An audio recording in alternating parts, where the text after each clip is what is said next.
Hello my dear beautiful bastards and welcome home. I'm here yet again to discuss things that were discussed in the recent developer livestream, plus the recent Nemesis video. I made a video talking about the gear and I mostly focused on the gems, since that was the only thing that was kinda overlooked in the IGN coverage, but thanks to the devs we can take a closer look at all available gear that will be in Shadow of War. We'll start with the sword because that's the first item on the UI, so it makes the most sense. The base statistic of the sword is melee damage and it affects the glaive as well.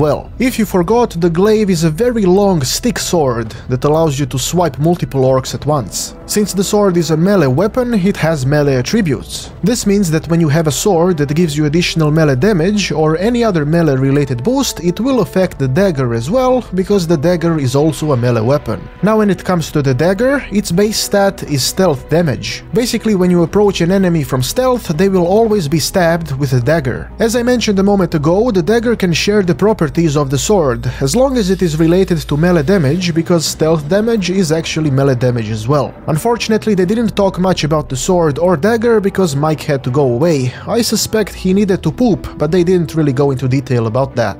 When it comes to the bow, the base stat is ranged attack. It is possible to use different types of bows, some will be regular, some will be long bows, suitable for sniping, and those will have a lower amount of maximum elf shot available. Another ranged weapon that will be available is the hammer that we talked about before. Just as a reminder, the hammer is slower and has less range, but is more powerful than the bow. It also has less elf shot to balance the power difference. The traits that the bow can bring are related to rate of fire, regular or piercing damage, shadow strike or shadow mount bonuses, and it lets you have more range or precision when detonating world objects such as cages or things that hang from the ropes. It will be possible to have poisoned, fiery or cursed arrows by using the might power. In regards to enemies, aside from the standard orcs with bows, Ologs will have throwable mallets and hand cannons that shoot harpoons. The armor is next. Its base stat is health and it can feature traits related to health. For example, you can have something that refills your might bar faster if your health is full, or you get more damage when your health is low.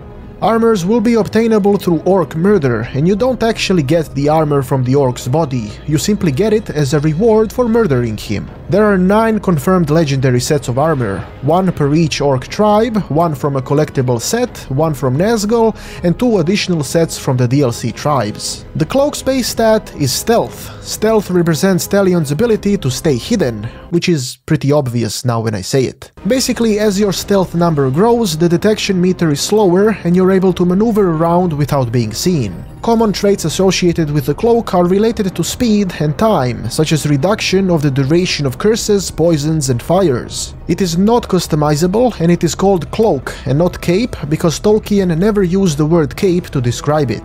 I know it says cape in the screenshot, but they fixed it, it's alpha after all. The game won't have skins at launch and you aren't able to skin the beasts that you kill. The Ring of Power is last. Its base stat is Focus, which lets you use Celebrimbor's abilities. Mike mentioned that there will be more than one ring in the game, but the one that we have is the only one that we will use. We will simply apply runes to it to change the traits that it has. The traits can be very much about anything and they can synergize with other gear very easily. Now when it comes to the general information regarding gear, we learn that the items have different levels, rarity and upgrades. The levels can go up to 60 and each item has 4 upgrade variations with further varied color types. Common items can be upgraded using the Myrian coins, as I mentioned before. Epic items differ from common by the fact that you can complete a challenge to unlock an additional trait, while legendary items also have the bonus from a completed set.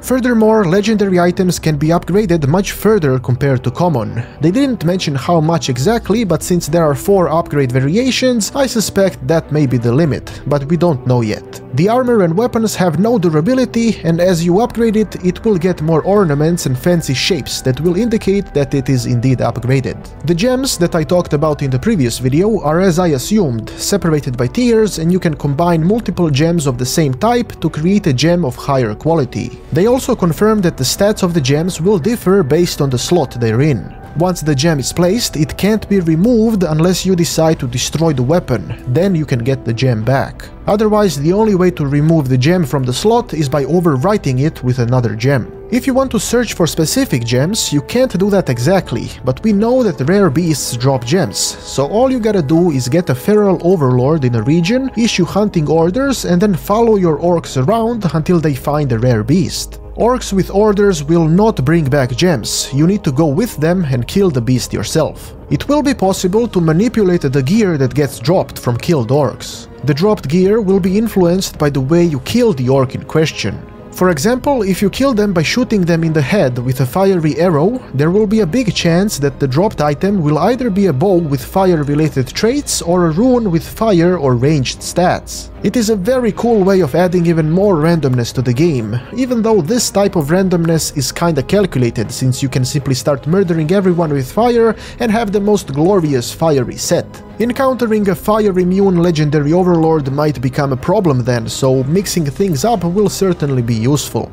I have gotten comments from you guys telling me to take a look at the Nemesis System video that Mike narrated the other day, so here are my observations. The first thing we get to see is the fortress army screen. One thing that caught my eye are the little bars above the orcs. Only some of the orcs have them, and I honestly can't think of what it may be. We know nothing about it, so if you have any ideas, feel free to post them in the comments. Next we see one of the war chiefs whose mortal weakness is Hysterical Master, which makes him flee when his bodyguard dies. Being a mortal weakness, getting rid of him seems quite easy. Another orc shown has a weakness to beast attacks. If you remember, weakness will simply chunk his health down quite a bit, as opposed to a mortal one that will completely break them. Now before we check out the other details, I should mention that while the fortress assault is like a boss battle, the orcs within it will still roam through the world and you will be able to mark them, find them and kill them. If you don't build your character so he can easily kill a war chief, you might not be able to assassinate anyone and you'll be forced to do a full-on assault with your allies. This is why the character customization and gear combinations will matter quite a bit in case you wanted to conquer regions. We can continue to see the overlord who has a weakness towards poison and beast attacks, while his main war chief has no weaknesses but can be damaged by ranged attacks, executions and explosions. So if we take all of this information into consideration, we should probably assault this fort with a Caragor mount, a feral tribe bodyguard and a very good bow with poison effects. This gives you a very nice example of how varied these locations will be. You'll always need to shift through the enemy's stats and see what works best against them. Otherwise you will most definitely fail at doing anything useful and cry yourself to sleep. They've shown us the changes that each tribe brings to the region, and the Hype Man. The Hype Man? This one here. Ooh, he's gonna do things to you that are not exactly... well, you'll find out. Killing the war chief and destroying the monument that spreads the influence of the overlord will bring the fortress level down, which will give us a fighting chance to take it over. I gotta wonder, does the influence only affect the fortress level, or does it change the appearance within the region as well? Say we destroy all monuments, will the appearance of the region become more generic with random orcs, or will it only lower the fortress level? As the fort assault approaches, the overlord mentions how we already failed to take the fort. You failed earlier, and now you're back? Filth like you is so pathetic. When will you learn that Sauron's truest servants cannot be defeated? I assume that during this playthrough the person playing tried to take it over and failed, so now the overlord is mocking us, which is pretty cool. Another thing I noticed is that while the overlord of a particular fort can be from a specific tribe, that doesn't mean that all war chiefs in that fort will be from that same tribe. Swapping the overlords automatically changes the entire region, and it can be done very quickly and easily. It really does seem like they tried very hard to make sure there is no repetitiveness, and while being able to change the overlord at any time seems convenient, I hope that doing that will make the original overlord salty and potentially lead him to betrayal. I feel like constantly swapping them around with no consequences will be bad, but they did mention that all actions will have consequences, so I trust that we will get stabbed in the butt if we decide to mess with them too much. Don't forget, you will need to use Mirian coins to upgrade forts, because enemy orcs in the region will try to take it back, and if your defenses are too weak, you will lose it.